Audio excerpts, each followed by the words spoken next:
Alright. So, second to the last video. This one is one of my manager's favorite fragrances. The Blanche Immortelle.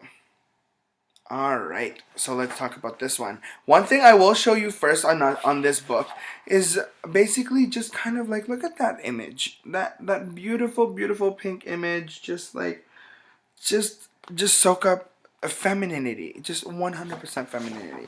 So the gorgeous thing with this one is it's actually kind of a little bit like an oxymoron, because it's meant to represent just dainty, elegant female, but at the same time, when you smell the fragrance, though, it's very spicy, it's very earthy, it plays much to the personality of women today, where you see them, they have gorgeous, gorgeous makeup on, they look like porcelain dolls, they're amazing, but you mess with them, they gon' cut you.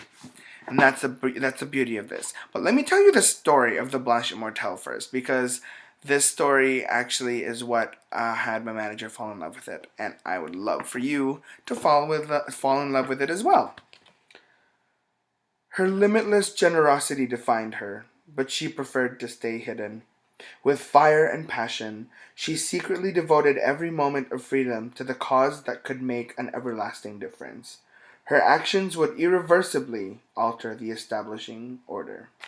So this woman is, I pictured just, you remember Mary Poppins? If you guys have seen Mary Poppins, Mrs. Banks, she was very much suffrage rights advocator. The first thing she did when she came into the scene was, with her big sash, singing about women's rights and how the oppressors need to stop and the gender roles need to be broken. This is basically that woman. That woman that wakes up on Mondays and has to go to PETA meetings, and then wakes up on Tuesdays to help the charity, and then wakes up on Wednesdays to go down to the food bank. Like, this woman is just that.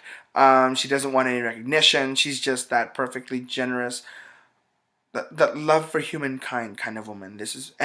But at the same time, she has that gorgeous classic pink Chanel suit, is what I'm thinking, so that it really just kind of gives her that wonderful feminine flair. She's fashion forward indeed, but she knows how to give back to the community, and that's what I love about this fragrance.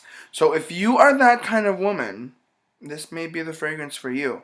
And honestly, at this point, like, as I get closer and closer to the end of these videos, my videos tend to shrink a little closer, because some of them get more difficult to really describe, because they're just so unique. This line itself is just so unique that they get a little bit more difficult to describe. Instead of describing them by what they smell like, you tend to end up describing them as people. You personify these fragrances because that's how personal this fragrance line is. They don't want to give you a smell. They want to give you a lifestyle. They want to give you a certain way of living. And it just works. It just works wonderfully.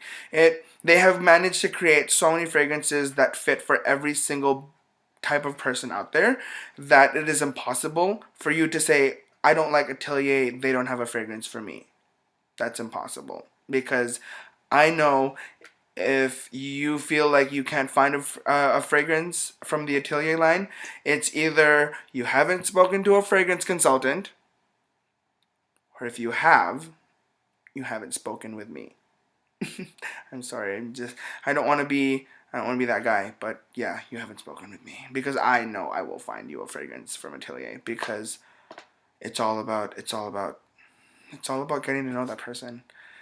I want to get to know you before I give you your fragrance, because I want to know that when you choose that fragrance, you're not going to return it, because you're going to love it. You're only going to return to the store to refill it. So I'll leave you with that, and I will see you for my last video. But yeah, always remember, you can say it with me, stay